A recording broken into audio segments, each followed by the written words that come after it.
Previous video हमने ये जाना था कि डिफ़ॉल्ट मेथड इंटरफेस में क्या होता है, उसको हम कैसे यूज़ कर सकते हैं, इसके बारे में जाने थे। इस वीडियो में हम डिफ़ॉल्ट मेथड के एक डिफरेंट सिनेरियो के बारे में जानने की कोशिश करेंगे। तो चलिए इस वीडियो को स्टार्ट करता हूँ।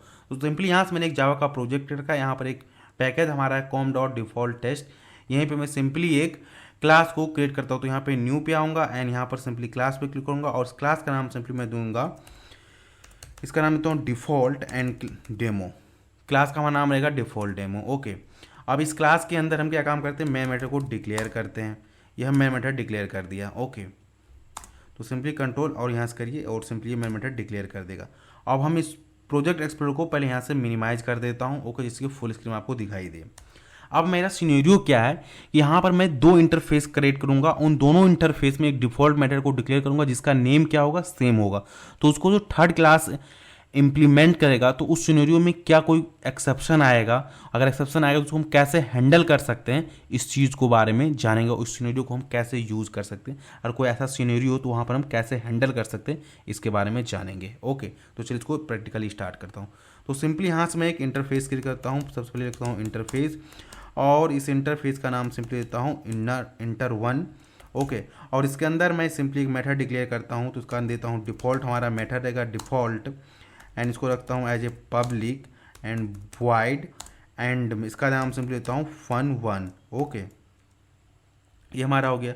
अब इसके हम बॉडी को प्रोवाइड करते हैं। इसके लिखेंगे सिस आउट कंट्रोल स्पेस दे देंगे और यहाँ पर लिखेंगे from fun1 in inter one. Okay, ये हमारा हो गया। इसी तरह से मैं एक दूसरा इंटरफेस करूंगा और उस इंटरफेस के अंदर भी यही सेम मेथड रहेगा। ओके, लेकिन इंटरफेस का नेम चेंज रहेगा। तो इसी लाइन को इतनों को मैं कॉपी करता हूँ। कॉपी जितने पार्ट को कॉपी करना उसको सेलेक्ट करिए, उसके बाद आप simply control alt down arrow को यूज़ करिए तो पर्टिकुलर लाइन को कॉपी कर देगा। और यहाँ जो इंटरफेस का नेम है मैं इसको सिंपली कर दूंगा एज ए 2। अब देखिए ये यहाँ पर भी 2 है, यहाँ पर भी 1 है और यहाँ पर भी 1 है। इन दोनों को मैं 2 करना है तो कैसे कर सकते हैं, एक ही लाइन से। तो इसके लिए क्या करें, आल्ट शिफ्ट, सिंपली इसके लिए क्या करें, आल्ट शिफ्ट आर को यूज करिए। अब इसके जितने भी विलोम नीचे होगा ना वहाँ पर ये चेंज हो जाएगा।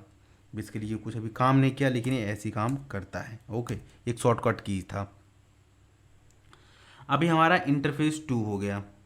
ओके, कह रहा interface already 2 is exist. Okay, बात है कहीं इंटरफेस पैकेज हम ऑलरेडी क्रिएट कर उसको हम 3 कर देते हैं। ओके, एंड इसको भी यहाँ पर सिंपली 3 ले लेते हैं। Okay, no issue. अब देखिए यहाँ पर क्या हो, इंटरफेस 1 एंड इंटरफेस 3 दोनों के पास क्या हमारा मेथड है, फन। यहाँ पर 1 भी है और यहाँ पर भी fun1 डिफॉल्ट मेथड है। अब क्या है, क्लास में क्रिएट करूंगा जो क्लास क्या काम करेगा, इंटरफेस 1 एंड इंटरफेस 3 दोनों को इम्प्लीमेंट करेगा। जब वो इम्प्लीमेंट करेगा कि ये मेथड बाय डिफॉल्ट इनहेरिटेड हो पाएगा कि नहीं पाएगा, अगर कोई एक्सेप्शन आएगा तो कैसे उसको ओवरकम करेंगे, इसके बारे में जानने की कोशिश करते हैं। ये हमारा मोटो है इस वीडियो का। ओके, तो यहाँ पर सिंपली मैं एक क्लास लेता हूँ। ओके, और जिस क्लास का नाम मैं सिंपली टेस्ट देता हूँ, ये क्या काम करेगा, इम्प्लीमेंट करेगा किसको, सिंपली ये इम्प्लीमेंट करेगा इंटर 1 को कर लेगा एंड ये इंटर 3 को भी कॉमा करके इम्प्लीमेंट कर लेगा। ओके, अब जैसे इंटरफेस यहाँ काम किया गया, क्लास टेस्ट के अंदर इंप्लीमेंट कर रहा है इंटर 1 को और इंटर 3 को, तो यहाँ पर ये एक्सेप्शन दे रहा है। एक्सेप्शन क्यों दे रहा है, क्योंकि दो इंटरफेस 1 पास भी फंक्शन 1 है और इंटरफेस 3 पास भी फंक्शन 1 है। तो ये कन्फ्यूजन में है कि इन दोनों में से किसको मैं इनहेरिट करूँ। ओके, तो इसके लिए पास कन्फ्यूजन, तो यहाँ पर ये एक्सेप्शन दे रहा है। एक्सेप्शन क्या है, देखिए, duplicate default method name fun1 with the parameters and, क्योंकि दोनों पास जो पैरामीटर है भाई सेम है। अगर पैरामीटर अगर मैं यहाँ पर डिफरेंट कर दूंगा तो कोई दिक्कत नहीं आएगा। सिंपली देखिए, तो ये एक्सेप्शन चला गया क्योंकि उसको बाद आपको कोई दिक्कत नहीं, आपको दोनों चीज़ को तो ये कर नहीं सकता क्योंकि हम जानते हैं मेथड ओवरलोडिंग का कॉन्सेप्ट क्या है कि उसको पैरामीटर सेम होने चाहिए। फंक्शन ये भी ओवरलोड हुआ, ये भी हुआ, ये दोनों ओवरलोड हो गया है तो दोनों तो पैरामीटर सेम है। तो यहाँ पर मेथड ओवर लोडिंग का कॉन्सेप्ट फेल हो रहा है, तो इसीलिए कह रहा है एक्सेप्शन दे रहा है। तो इसीलिए कह रहा है कि भाई सिंपली एक काम ये करो, या तो तुम इसकी पैरामीटर चेंज कर दो किसी एक मेथड की, या तो तुम इसको सिंपली एक मेथड को ओवरराइड कर दो। तो यहाँ पर मैं ओवरराइड करूँ, देखिए यहाँ पर एक ही मेथड ओवरराइड होगा जो कि ये फंक्शन 1 है। ओके, ये फंक्शन 1 है।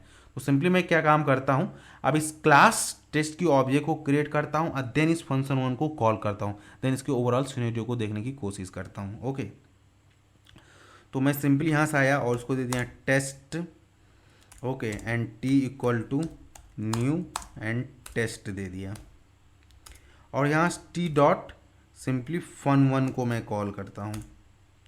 अब देखिए किसको ये कॉल कर पा रहा है।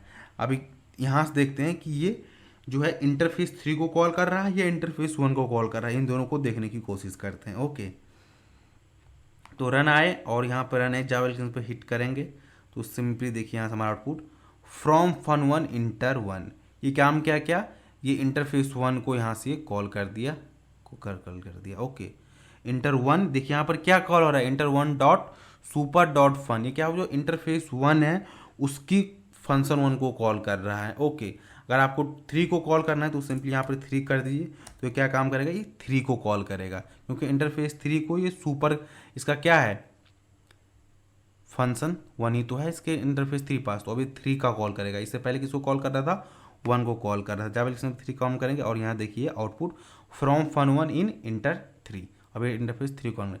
तो इस तरीके से अगर आपका कोई अगर है सिचुएशन तो वहाँ पर आप ओवरकम कर सकते हैं कि अगर दो इंटरफेस है, उन दोनों पास डिफ़ॉल्ट मेथड है और दोनों डिफ़ॉल्ट मेथड का नाम एक है, तो सिस्टम क्या कर सकते हैं, उसकी मेथड को ओवरराइड करिए और जिस मेथड को, जिस इंटरफेस के मेथड को आपको कॉल करना है तो उस इंटरफेस का नाम लिखिए डॉट सुपर डॉट, उस मेथड का नाम लिख दीजिए, उस मेथड को कॉल कर देगा। तो इस तरीके से आप हैंडल कर सकते थे। आई होप आपको ये कॉन्सेप्ट समझ आया होगा।